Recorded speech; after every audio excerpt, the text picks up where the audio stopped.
Olá, aluno. Estamos passando por um momento de crise, onde todo cuidado é pouco, e com isso nossas aulas vão ser um pouquinho diferentes. A partir de hoje, nossas aulas elas serão feitas online. Eu estou retirada na minha casa, onde eu vou gravar essas aulas para vocês e vou passar para vocês assistirem em casa. Esperamos que isso não seja um período muito longo, que esse coronavírus, que esse Covid-19 passe por nós sem afetar muito, mas que nós temos que continuar a nossa vida de alguma forma. Esse isolamento é necessário e vamos fazer o melhor que a gente consiga para passar esse período. Com isso, então, eu vou estar fazendo nossas aulas, eu vou gravar os nossos conteúdos, a resolução de algumas listas de exercício, mesmo à distância, eu vou gravar essas resoluções. Vou estar passando também lista de exercícios para vocês fazerem em casa e me encaminhar, valendo nota. E assim que possível, nós faremos as nossas aulas práticas com um novo agendamento. Mas nós não teremos dificuldades. Qualquer dúvida que vocês tiverem, seja em relação ao exercício, ao conteúdo, o que for, eu estou à disposição. Seja por mensagem no AVA, redes sociais, WhatsApp, o que for necessário, por favor, entre em contato comigo. E daí nós vamos estar tirando essas dúvidas. Se for preciso, faremos lives e o que for. A única recomendação que nós temos é que vocês fiquem o mais tempo em casa possível, para que a gente evite esse vírus de passar para as pessoas e afetar principalmente as pessoas de risco, que são os idosos. Então, façam a parte. Nós estamos sem aula, mas nós não estamos de férias. Então, vocês têm que estudar, vocês têm que ficar em casa. Não é para sair para noitada, para shoppings, barzinhos, restaurantes. Evitem ao máximo. Dessa forma, a gente consegue voltar às nossas vidas de forma mais rápida. Então, vamos para a nossa aula e vamos dar início a essa modalidade de aula. Bom, vamos lá então, pessoal.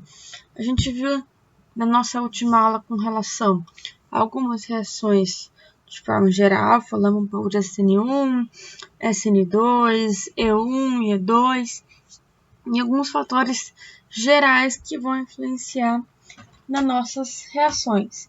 E depois nós falamos um pouquinho com relação aos hidrocarbonetos, que é o começo de todas as nossas reações, né?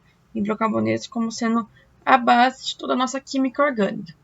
Vamos entrar um pouco nos oxigenados hoje. Então, a gente tem aqui alguns slides que a gente vai ver. Vocês vão ver que a maioria desses processos aqui são mecanismos que a gente já tenha visto muitas vezes. Então, o que eu comentei no primeiro dia de aula, eu volto a reforçar. Química orgânica, uma vez que vocês entendem o mecanismo básico, que nada mais é do que uma reação ácido-base, qualquer outra coisa vocês vão entender. A gente vai falar um pouco de grupos de proteção nesse meio, grupos de saída e assim por diante.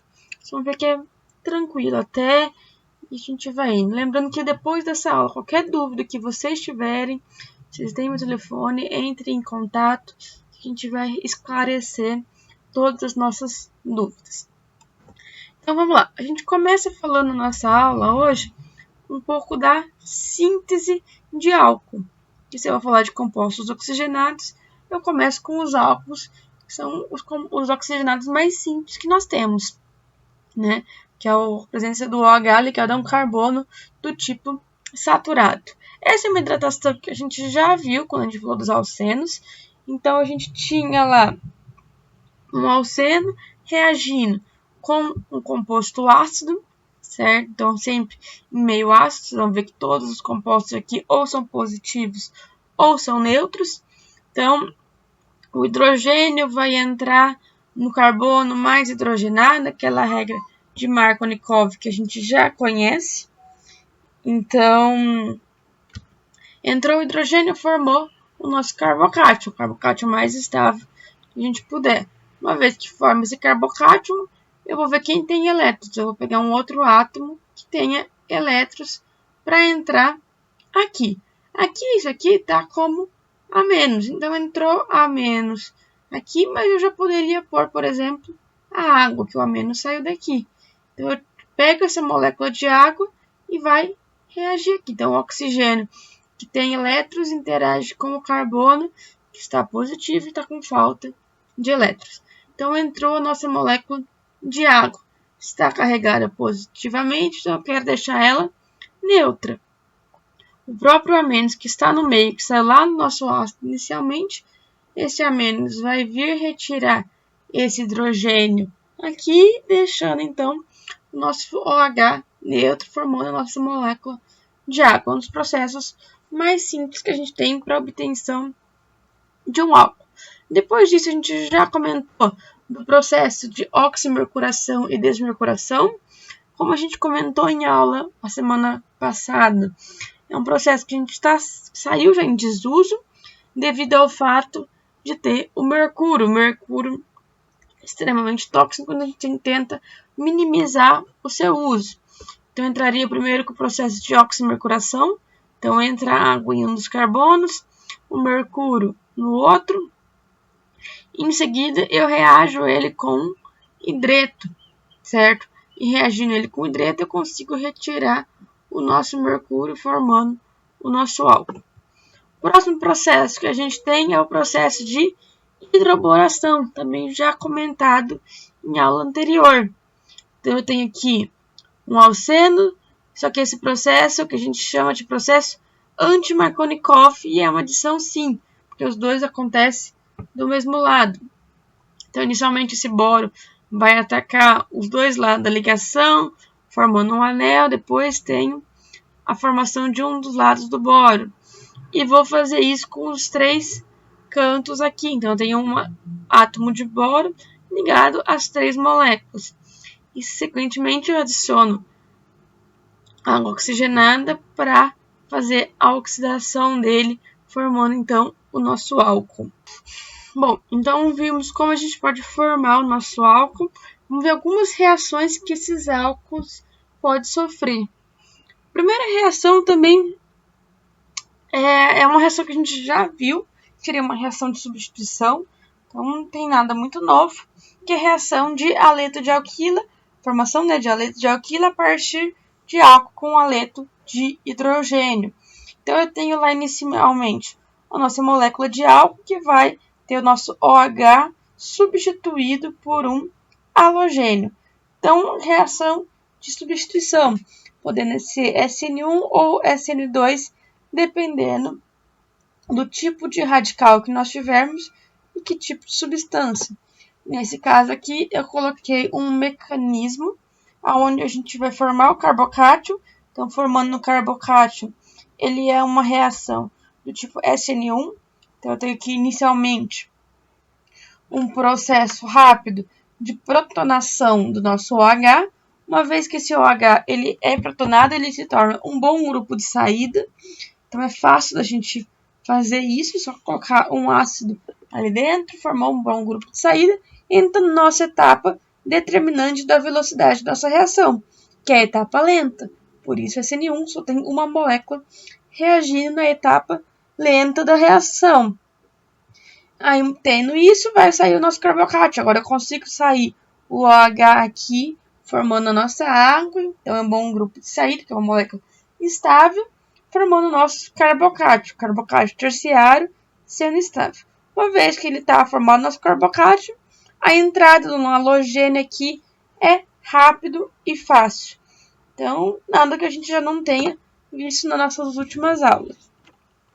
Próximo que nós temos, haleto de alquila a partir de reações de álcool como PBr3 ou SOCl2.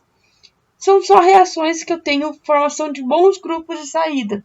Nem sempre eu conseguirei fazer um bom grupo de saída só colocando um meio ácido. Às vezes eu preciso de algo a mais. E é para isso que tenho esses dois aqui, o PBr3 e o SOCl3. Vamos supor que eu tenho um carbono aqui primário ou secundário, que aí normalmente eu não formaria carbocátios, por ser carbonos primários e secundários, e o OH por si só não é um bom grupo de saída para reações do tipo SN2. Então, eu precisaria de algo a mais para fazer essa reação. E é aí que nós temos a presença do PBr3. O que acontece? O fósforo, eu vou conseguir ligar o fósforo ao oxigênio. Então, os pares de elétrons do oxigênio atacam o fósforo, que faz a saída do bromo.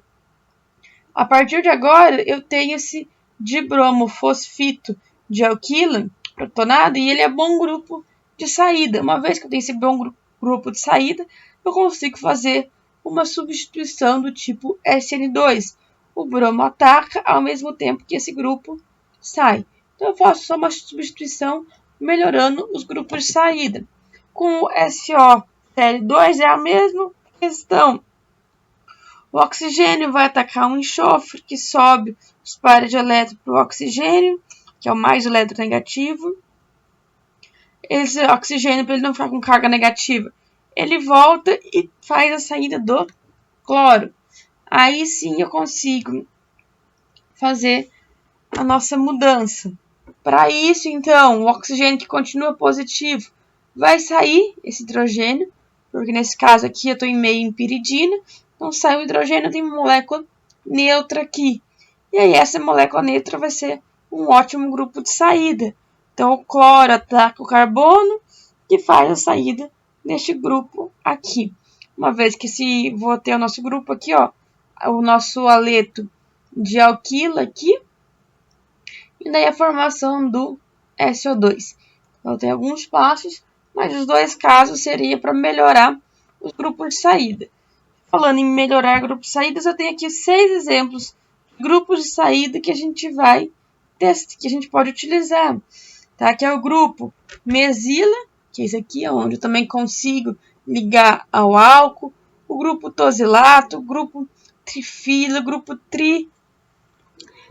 triflato de alquila, tosilato de alquila e o mesilato de alquila.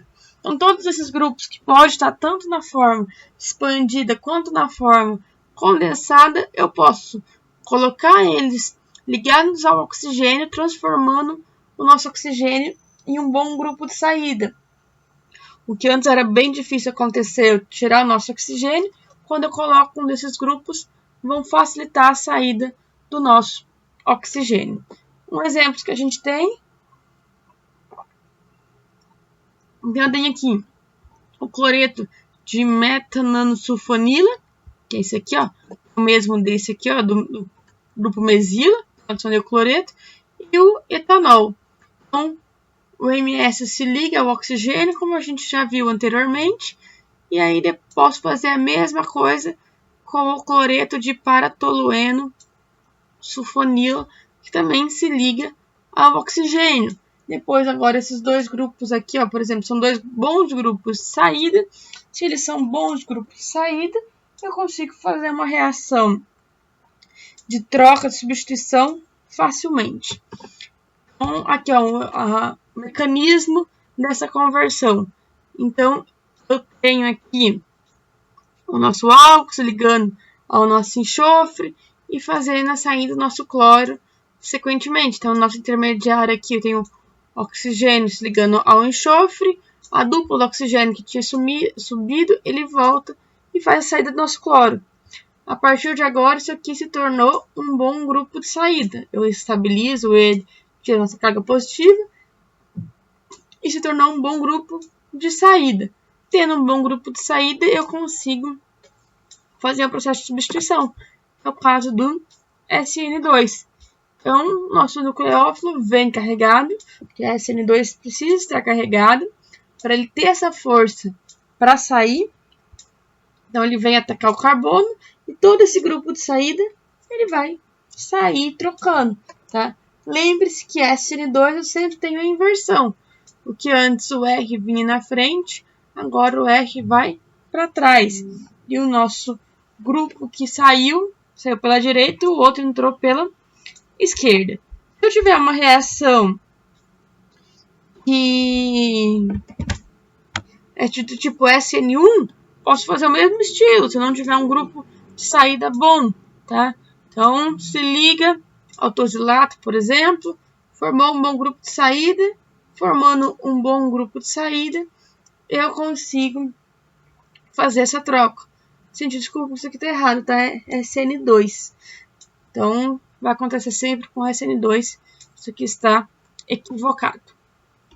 Então, falamos bastante de álcool, agora vamos para éteres. Éter aqui é caracterizado com a presença de carbono, oxigênio, carbono. Então, eu tenho um processo aqui de desidratação. Toda vez que eu tenho a junção de álcool em meio ácido, ocorre um processo de desidratação. Esse processo de desidratação normalmente ocorre para a formação de éteres simétricos. Uma vez que se eu tentar fazer um éter não simétrico, a quantidade de subprodutos que vai ter é muito grande. Porque no caso aqui, eu vou ter o nosso hidrogênio, o nosso lado carbono aqui, diferente desse. Então eu posso formar vários produtos não desejados. Então por isso que normalmente a gente usa éteres simétricos. Então como que ocorreria esse processo de desidratação? Eu estava falando aqui no meio ácido, no caso aqui o ácido sulfúrico eu estaria usando nesse exemplo. Então o oxigênio tem elétrons, vai pegar quem está faltando, que é o hidrogênio, formando o nosso oxigênio carregado, nosso oxigênio protonado. Tendo nosso oxigênio protonado, ele se torna um bom grupo de saída. Então, o oxigênio do outro álcool ataca o carbono do lado do carbono ligado ao bom grupo de saída, formando o nosso éter protonado, numa reação do tipo SN2. E aí eu tenho só o processo de desprotonação. Então, tem uma outra molécula de água que já estava em meio, que vai retirar essa carga aqui, deixando o nosso éter como nós já temos. O que eu falei de não ser éteres simétricos é porque senão eu teria várias opções aqui de combinação. Então eu poderia combinar a molécula 1 com 1 com 2 e assim por diante. Então o rendimento cairia muito. Por isso que normalmente a gente faz éter do tipo simétrico. Outro processo de síntese de éter é a síntese de éter de Wheeling. O que acontece? Eu tenho um alcóxido de sódio, então eu pego um álcool, reajo ele com sódio, formando um alcóxido, onde ele já é por si só reativo. Então eu vou atacar ele para um auleto de alquilo, ou qualquer outro grupo que seja um bom grupo de saída. Por exemplo, bromo, iodo, sulfonato e sulfato são bons grupos de saída. Aí eu consigo atacar. Nesse caso, eu posso ter grupos diferentes de R. Posso ter um R não simétrico.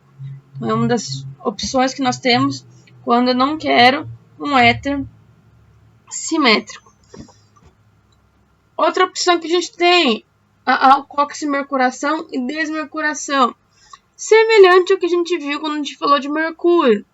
Então, o mercúrio vai atacar um dos lados, só que depois, em vez de eu ter um processo oxidativo, eu vou atacar um álcool. Esse álcool que vai fazer essa ligação aqui para a formação do nosso éter. Veja que o rendimento é bem alto, só que, de novo, eu estou trabalhando com mercúrio. A gente evita a utilização do mercúrio nas sínteses. Reações com éter. Formei o nosso éter, beleza? E aí, quais tipos de reações que o éter pode sofrer? O primeiro processo que a gente vai ver é a clivagem. É a gente quebrar o éter em duas partes.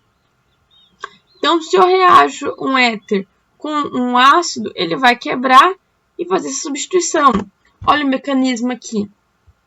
O primeiro processo, como eu estou trabalhando em meio ácido, é o processo de protonação desse oxigênio.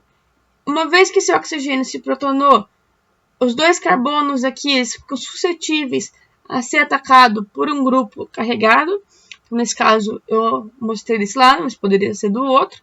Então, o bromo ataca o carbono, porque isso aqui, como o oxigênio está carregado, ele se tornou um bom grupo de saída. Então, um dos lados vira etanol, o outro já brometo. E a segunda parte é transformar esse etanol em brometo numa reação de substituição, como a gente já viu anteriormente. A substituição de um álcool por um haleto. Então, nada de muito novidade para a gente. Formação de epóxidos. Epóxidos são extremamente instáveis, mas eles são muito úteis na química orgânica, porque através deles ele é um processo transitório entre algumas substâncias. Então vamos ver.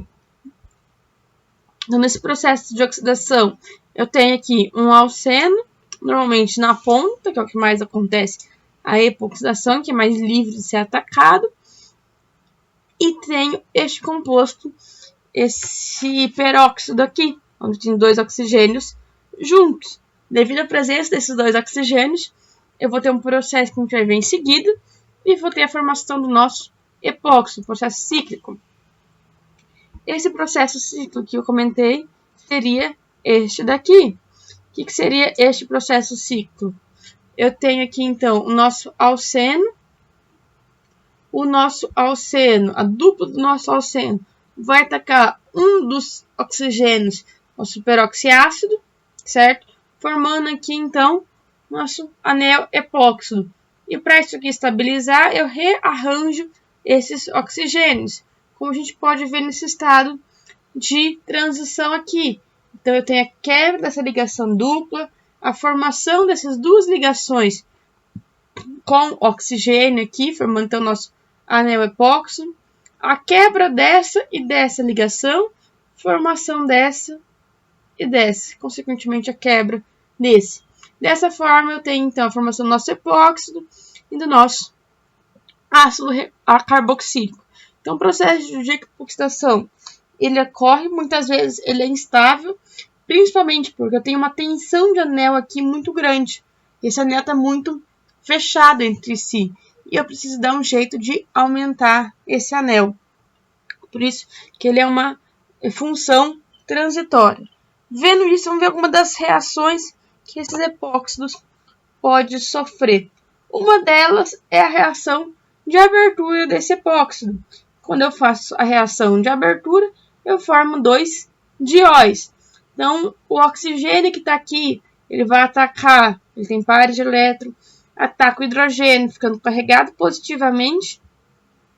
Dessa forma, nossos carbonos ficam suscetíveis a ser atacado pela água e quebrar a sua ligação. Então, tem a formação do OH de um dos lados e o outro lado a formação do outro OH. Então, tem a formação de um diol aqui. Lembrando que isso aqui é um processo relativamente fácil de ocorrer. Outra forma que a gente tem é essa abertura de anel, só que agora catalisada por base. Então, eu vou ter aqui, de novo, agora a base atacando o nucleófilo forte, porque eu não tenho a entrada do hidrogênio aqui, porque eu estou trabalhando em meio básico, não posso ter carga positiva. Então, ele não forma um bom grupo de saída, por isso que eu preciso de uma base forte para atacar esse carbono e abrir essa ligação. Essa base forte já se liga ao nosso carbono. E aí, a nossa carga negativa, ele vai se estabilizar pegando um hidrogênio ali do nosso meio, tá? No caso, o hidrogênio da nossa própria base. Então, eu consigo ter as duas formas de abertura de epóxido. Por isso eu comentei que o epóxido ele é extremamente instável. Eu consigo abrir tanto em meio ácido quanto em meio base, tá? Outra coisa que a gente tem que é na formação de epóxido, a anti-1,2 de hidroxilação de alquenos via epóxidos. O que eu vou ter? Eu vou ter adicionar 2 OH, só que agora em sistema anti. Então, um para cima, outro para baixo. Então, de novo, eu vou formar o nosso alcenos via o nosso íon peróxido aqui no meio. E aí, a nossa reação é bem parecida com a do ácido. Só que a única coisa que a gente tem que se atentar é que aqui eu vou ter ligações diferentes. A hora que esse OH, essa água ataca, consequentemente o OH vai para baixo. Então, eu tenho um OH para cima e o outro OH para baixo. Então, eu tenho as duas posições. Seguindo adiante, eu entro nas reações de oxidação em química orgânica. Como eu já comentei com vocês em sala de aula, Na química orgânica, quando eu falo de oxidação e redução, eu estou falando em adicionar oxigênio ou retirar oxigênio. Então, o menor estado de oxidação que nós temos é que eu tenho só carbono e hidrogênio.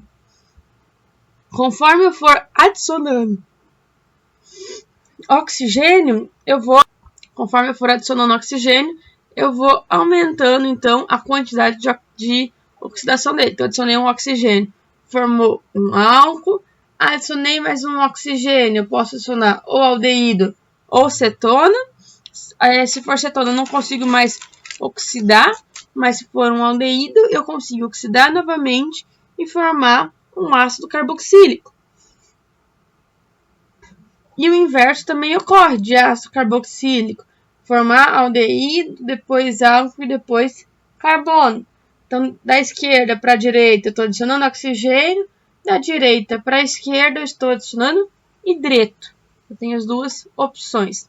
Vamos ver isso melhor nas reações.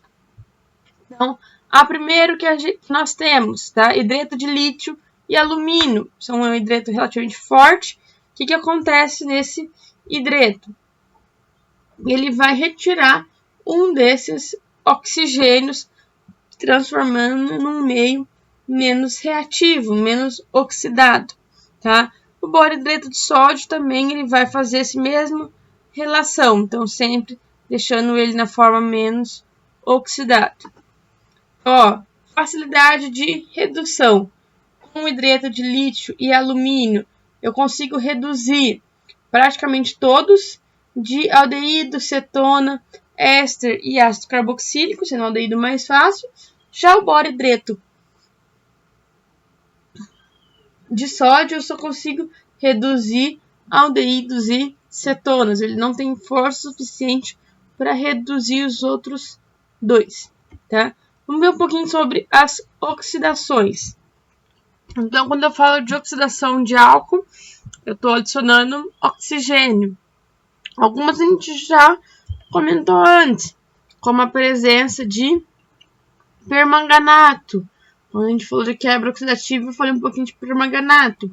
Mas se eu tiver um álcool, ele vai parar em ácido carboxílico no final. Ele forma um sal, e desse sal ele é convertido em ácido carboxílico. Outro que a gente tem também que sofre oxidação, parte do cromo. Então, de OH forma-se ácido carboxílico. Ou se o nosso oxigênio estiver no meio, ele vai formar uma cetona. Então, sempre fazendo reações de oxidação. Reações de compostos organolíticos e organomagnésicos. Tem, às vezes, reações com elementos metálicos no nosso meio, tá? Então, o que nós temos aqui? Quando tem a presença de um organomagnésico, também a gente acaba chamando de organometálicos, mas aqui mais específico por ter o magnésio, organomagnésico, o magnésio está aqui de forma extremamente positiva. Se o nosso magnésio está positivo, o nosso carbono aqui ele fica negativo. É uma das poucas formas do nosso oxigênio ficar negativo. E se ele estiver na forma negativa, ele tem um poder de reação muito forte. Então, o próprio carbono aqui consegue atacar o outro hidrogênio positivamente aqui, formando, então, nosso composto aqui. Lembrem de reações de ácido e base. Se eu tenho um ácido forte, eu tenho a tendência em formar um ácido mais fraco. Então, eu sei que a nossa reação tende para cá. Toda vez que eu tenho uma reação, ela vai sempre tender ao lado mais fraco. Então, eu tenho essas duas relações. Aqui, no caso, reagindo com a água, ou eu posso reagir ele com álcool. O processo é basicamente o mesmo, uma vez que o pKa é pouca coisa diferente entre eles. Então, sempre vai formar o mais fraco. Então, esse é um dos indícios, saber se a nossa reação vai ocorrer ou não. É a formação de ácidos e bases mais fracas com relação ao pKa dos iniciais. Reações de Grignard com epóxi, é um dos bem clássicos. Então eu tenho aqui um organometálicos. Esse organometálico também é chamado de reagente de Grignard. No final do nosso curso eu vou falar um pouco só de organometálicos, de forma bem específica. Então ele está sempre do mesmo jeito. O carbono está negativo aqui, ele vai atacar o lado mais positivo que eu tenho aqui. Nesse caso aqui, nesse epóxido, qual é o lado mais positivo? Eu tenho 2 carbonos ligados ao oxigênio. O oxigênio é o mais eletronegativo, então ele vai puxar mais os elétrons, deixando os carbonos mais positivos. Por isso que esse carbono ataca aqui. Uma vez que ele ataca, ele abre o nosso anel. O magnésio que estava positivo, ele entra aqui do lado para estabilizar. Em sequência, eu adiciono meio ácido para formar, então, o nosso álcool. Tem aqui um mecanismo exato de formação. Agora eu tenho um reagente de Grignard atacando compostos carbonílicos. Normalmente, reagente de Grignard é toda vez que eu quero adicionar carbono a alguma espécie, seja ele qual for. Então, eu tenho aqui o nosso reagente de Grignard, que nosso carbono é negativo, ataque o lado mais positivo aqui, que no caso é esse carbono, que está ligado ao elemento mais eletronegativo. Ele vai subir essa ligação, o oxigênio fica negativo, sendo estabilizado pelo magnésio, que está positivo. E por último, eu tenho a saída desse grupamento aqui. Então, meio ácido, vou sair o magnésio, formando o nosso álcool. Então, eu tenho um processo de redução, onde eu tinha inicialmente uma cetona, formando então um álcool, um processo de redução. Tem que fazer também a formação de álcool, o mesmo processo, álcool a partir de Grignard. Então eu tenho, a partir de formaldeído, eu consigo formar um álcool primário. A reação é exatamente o que nós vimos agora. Carbono negativo ataca o carbono positivo. Eu vou estabilizar ele no final em meio ácido. Posso fazer com os aldeídos superiores, ou seja, aldeídos que se ligam a outros carbonos, dando então a álcool secundário, porque eu tenho um carbono aqui, segundo carbono aqui, formando um álcool terciário. E para a formação de um álcool terciário, eu tenho uma cetona.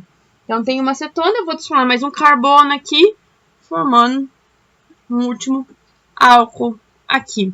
Posso ter reação de Grignard com ésteres também. Na reação de Grignard com ésteres, o processo é semelhante. Então, eu vou adicionar o R aqui, formando, sequentemente, a saída aqui, no que eu subo o oxigênio, eu tenho um bom grupo de saída, que é a parte básica aqui. Quando eu saio isso daqui, eu volto e formo uma cetona. Tendo uma cetona, ele reage novamente com o Grignard, formando então nosso álcool terciário. Então tem um processo longo aí que ocorre. Começando então com éster, ele termina como álcool terciário, um processo de redução brusca. Então a gente terminou a parte de reação de compostos oxigenados. Vocês conseguem ver que uma coisa sempre leva a outra. Não há nada de muito diferente na química orgânica. Como nós vimos toda aquela parte inicial bem vista, acredito que vocês não tenham muita dificuldade, mas qualquer dificuldade, vocês entram em contato comigo. Vocês ficaram de me entregar uma lista de exercícios, a gente começou em sala de aula e vocês faltaram me entregar. Eu vou passar uma data para vocês e vou passar mais exercícios para a gente estar sempre fazendo e vocês treinando. Novamente, qualquer dúvida que vocês tiverem, vocês entram em contatos. Até mais, pessoal!